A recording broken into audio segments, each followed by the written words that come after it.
Oke, kali ini kita akan membuat monitoring pemeriksaan dan pemeriksaan awal. Oke, jadi ini tugas dari si pasien, perawat pemeriksa. Nah, jadi perawat pemeriksa namanya ini ya. Oke, jadi bagaimana dia mau monitoring pasien ya yang telah melakukan pendaftaran ya. Pertama pasien itu mendaftar, kemudian di sini pasien ya pasti perawat pemeriksa ini ya namanya ini dia akan mengisi data-data dari si pasien. Nah, oke, di data-data ini, jadi di data-data ini dia akan mengisi tingginya berapa, beratnya berapa, suhu, kemudian tensi, kemudian step.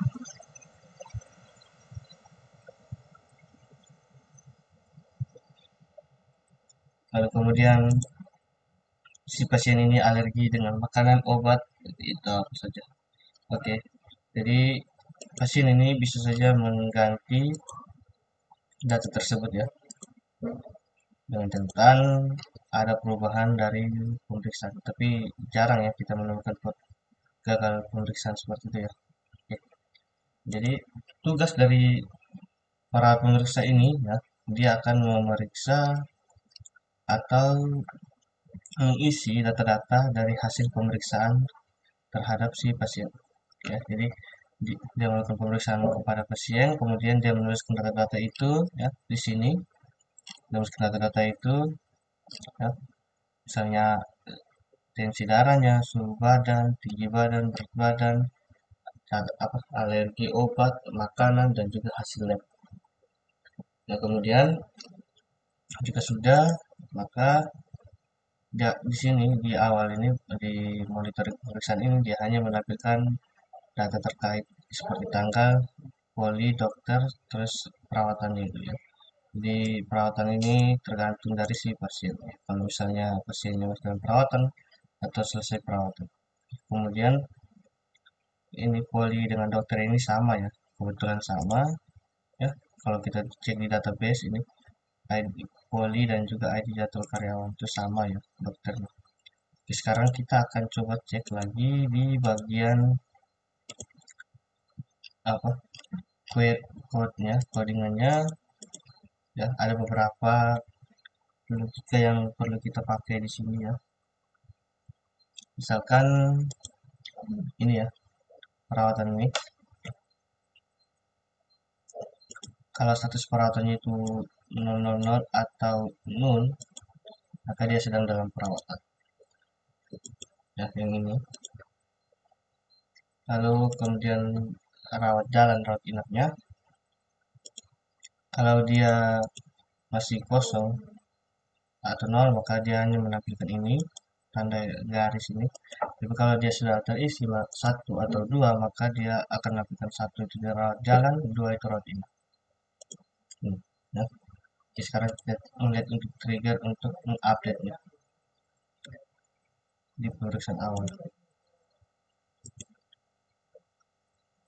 Oke, pada pemeriksaan awal ini dia akan menangkap ID ya, ID dari sini.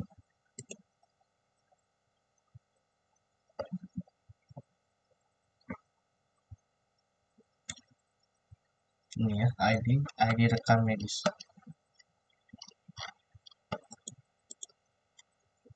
Oh ya, untuk menghapusnya itu saya menggunakan tinggi badan.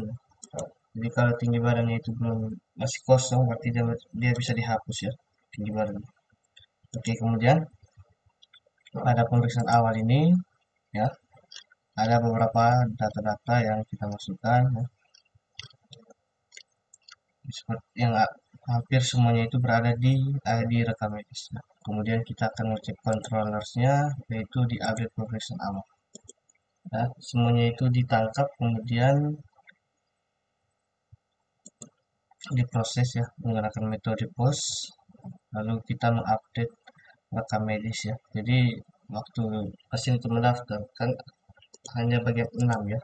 6 jadi di awal 1, 2, 3, 4, 5, 6. hanya 6 ini awal yang ditambahkan secara otomatis. Nah, sisanya semua ini keluhan dari keluhan awal sampai dengan di metode pembayaran, ya sampai di metode pembayaran ini, di tanggal kontrol ini, itu bagian dari perawat pemeriksa.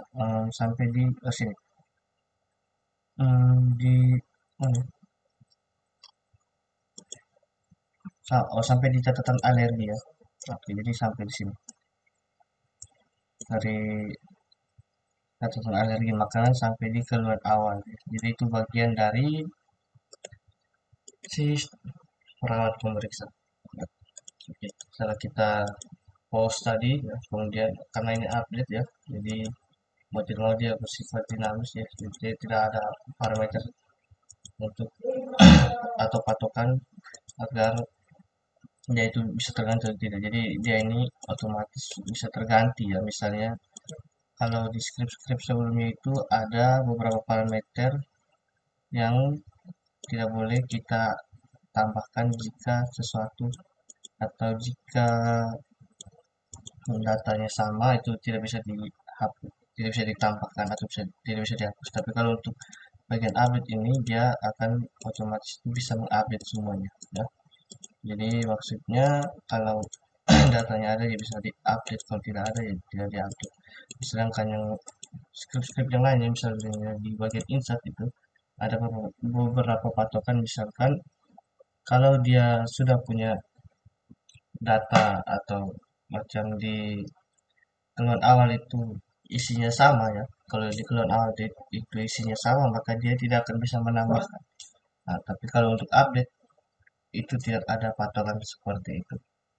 Oke, jadi itu untuk update pemeriksaan awal, monitoring pemeriksaan dan pemeriksaan awal. Sekian dan terima kasih.